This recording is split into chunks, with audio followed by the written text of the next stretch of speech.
မှာနေ့စဉ်နဲ့အမျှစောင့်တည်နေတဲ့၅ပါးသီလအဲ့ဒီ၅ပါးသီလရဲ့တန်ဖိုးဟာအမှန်တမ်းကြီးမားတယ်။တမန်အမြင့်ကြည့်နေဆိုရင်တော့၅ပါးသီလတန်ဖိုးမရှိဘူးလို့ထင်အောင်ထင်လိုက်သို့တော့ဘုန်းကြီးတို့တွေကိုယ့်အကိုပြန်ကြည့်လူဘဝလူတွေမှာကြည့်လိုက်လူဘဝရောက်လာပြီးတော့ယောဂါတွေအမျိုးမျိုးနဲ့ငယ်ငယ်လေးနဲ့တည်သွားတဲ့လူတွေရှိတယ်နော်ငယ်ငယ်လေးနဲ့တည်သွားတာရှိအသက်တိုတဲ့ပုဂ္ဂိုလ်တွေရှိ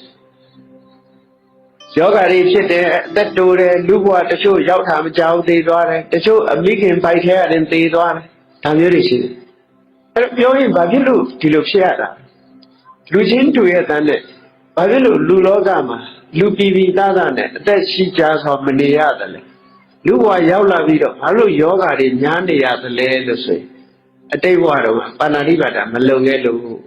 ဒါဖြေထုတ်လို့ရတယ်ပါဏာတိပါဒအဲ့ဘုန်းကြီးတို့တွေအသက်ရှိတယ်ဆိုလို့ရှိရင်ကျမ်းပါတယ်ဆိုရင်ဒါပါဏာတိပါဒလုံခဲ့တယ်လို့ပြောအဲ့ဒီပါဏာတိပါဒကုသိုလ်ရဲ့အကျိုးကိုခံစားနေကြဒီအကျိုးကိုခံစားနေတော့ကျေးဇူးတင်ရမှာဘယ်လိုကိုစောင့်ခဲ့တဲ့သီလပဲပေါ့ပါဏာတိပါဒဝေရမဏိဆိုတာစောင့်တည်ခဲ့တဲ့ကိုချင်းသီလစောင့်သုံးခဲ့တဲ့အကြောင်းပြုပြီးတော့ဒီဘဝမှာသက်ရှိကြတယ်ကျမ်းမာကြတယ်ဟောဒီလိုဖြစ်တာကဲနောက်တစ်ခုကလူဘဝမှာလူဖြစ်လာလို့ဒီကျမ်းမာပါတယ်အသက်ရှိပါတယ်ဒါနဲ့ပြည့်စုံလားလို့ဆိုလို့အထဘာတစ်ခုရှိသေးတယ်လူဖြစ်လာရင်စီးပွားဥစ္စာရှိရအဲ့တော့ရှိလာတဲ့စီးပွားဥစ္စာလည်းပဲခိုင်မြဲရအဲ့တချို့ပုဂ္ဂိုလ်တွေကြတော့စီးပွားဥစ္စာလည်းမပြည့်စုံဘူး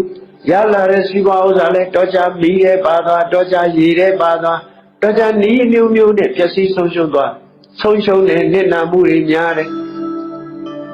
ဒီလိုဖြစ်ရတာတွေကဘာကြောင့်လို့ဆိုရင်ဒီလိုပစ္စည်းဥစ္စာတွေဆုံးရှုံးသွားတာအရိဏဒါနမလုံခဲ့လို့ဒီလိုအကြောင်းရှာတော့ရအဲ့တော့အရိဏဒါနလုံခဲ့တဲ့ပုဂ္ဂိုလ်ဟာလူဘဝရလာတဲ့ကိုရတဲ့စီးပွား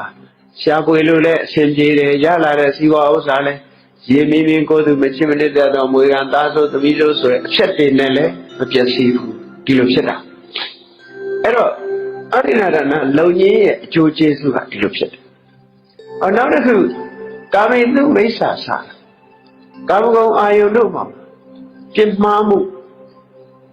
တရားမဲ့ပြုလုပ်မှုမရှိဘူးဆိုတဲ့ပုဂ္ဂိုလ်တရားဘာဖြစ်လဲကြည့်လေ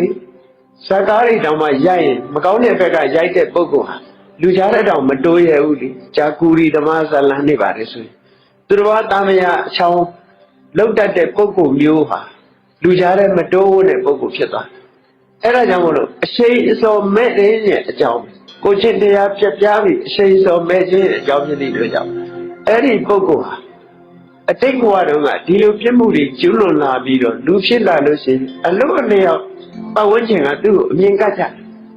အရက်ထဲမှာလူမိုးများတဲ့ပုဂ္ဂိုလ်ဖြစ်လာလူကြီးလူကြီးမရအောင်သူက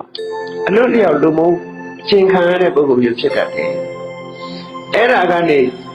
လုံကျုံလာတဲ့ပုဂ္ဂိုလ်ကြတော့လူတကာကကြီးညိုလေးစားတဲ့ပုဂ္ဂိုလ်ဖြစ်တယ်ဟုတ်လားကာမေတုမိစ္ဆာဆိုတာလုံရင်းရဲ့အကျိုးတကူမုဒ္ဒဝါဒမလုံဘူးဆိုတဲ့ပုဂ္ဂိုလ်တရားလူဖြစ်လာပြီးတဲ့နောက်မှာဘာဖြစ်တယ်ဆိုခဏအဆွဆွဲခံရတယ်ကိုမလုံဘဲနဲ့လုံတယ်လို့ပြောခံရတယ်နော်ဘာဖြစ်လို့လဲအတိတ်ဘဝတုန်းက तू ကလိန်ခဲ့တာဟုတ်လိန်ခဲ့တဲ့အတွက်ကြောင့်မမမကန်နေနဲ့သူ့ပြောဆိုဆွဆွဲခံရမှုတွေခဏကြုံတယ်တဲ့မုဒ္ဒဝါဒမလုံခဲ့တဲ့အဖြစ်တွေကဒါမျိုးတွေအကယ်၍မုဒ္ဒဝါဒလုံခဲ့ပြီဆိုတဲ့ပုဂ္ဂိုလ်တရားဟာဒီလိုအဆွဆွဲခံရတာမျိုးတွေမရှိတော့ဘူးနောက်ဆုံးသူရမေးရဝိသေဝတေတောက်စားတဲ့ပုဂ္ဂိုလ်တရားတောက်စားတဲ့ဘဝမှာနေမဲ့သူက hallucination လို့ခေါ်တယ်ထင်အောင်မြင်အောင်နေဖြစ်တတ်တာအယက်မူးနေအယူလို့ဖြစ်တာအဲ့ဒါကဒီဘဝနဲ့မကဘူးနောက်ဘဝကြည့်အောင်လိုက်သွားပြီးတော့ဘာဖြစ်တုံးဆိုရင်လူဘဝရလာတဲ့အခါမှာကြက်မပြေတဲ့ပုဂ္ဂိုလ်သွားဖြစ်တယ်အုံနောက်မပြေတဲ့ပုဂ္ဂိုလ်မျိုးဖြစ်ပြီးယူကြောင်ကြောင်ဖြစ်တတ်တယ်တဲ့နောက်အဲ့တော့အသိဉာဏ်ကျွယ်ဝပြီးတော့အိုင်ကျူမြင့်တဲ့ပုဂ္ဂိုလ်ဖြစ်ဖို့အတွက်ဝိသေရှောင်လဲတဲ့ပုဂ္ဂိုလ်မျိုးဖြစ်ဖို့လိုအပ်တယ်လို့ဆို အဲ့တော့ကြည့်လိုက်မယ်ဆိုရင်ဟောဒီ၅ပါးသီလလုံတဲ့ပုဂ္ဂိုလ်ရဲ့အကျိုးကျေးဇူးတွေလူဖြစ်လာတဲ့အချိန်မှာအလုံးပေါ်နေနော်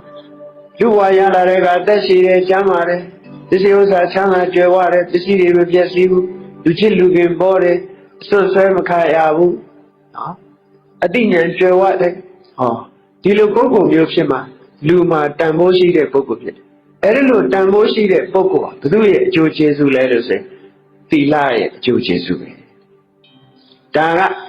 အတိတ်ဘဝနဲ့သက်ဆိုင်တဲ့သီလရဲ့အကျိုးကျေးဇူးနောက်တစ်ခုပြောမယ်ဆိုလို့ရှိရင်ဒီဘဝတွေမှာသီလလုံတဲ့ပုဂ္ဂိုလ်ဟာဘလို့အကျိုးခံစားရသီလနဲ့ပြည့်စုံတဲ့ပုဂ္ဂိုလ်တယောက်ဟာအနဝိဇ္ဇဒုက္ခအပြစ်ကင်းနေတယ်ဆိုတာကိုလုံးတာမကောင်းတာလုံးတာမရှိသည့်အတွက်ကြောင့်အနဝိဇ္ဇဒုက္ခအပြစ်ကင်းတဲ့ချမ်းသာကိုခံစားအပြစ်ကင်းတဲ့ချမ်းသာခံစားတော့ငါးပါးသီလကိုစောင့်တည်ထားတဲ့ငါးပါးသီလဘယ်အချိန်ပြန်အောက်မေ့လိုက်စိတ်ထဲမှာမကျေမနပ်ဖြစ်เสียမရှိဘူးနှလုံးမသားမရမဖြစ်ဘူးနှလုံးမသားမရမဖြစ်တော့ဘာဖြစ်တော့ဝမ်းသာတယ်ဝမ်းမြောက်တယ်ဝမ်းမြောက်တော့ဘာဖြစ်တော့ပီတိနှိမ့်ချိုင်းမှုဖြစ်တယ်နှိမ့်ချိုင်းမှုဖြစ်တော့ဘာဖြစ်လဲဆိုရင်ငြိမ်းချမ်းတယ်ကိုယ်စိတ်ငြိမ်းချမ်းတယ်ကိုယ်စိတ်ငြိမ်းချမ်းတဲ့အခါကျတော့ချမ်းသာ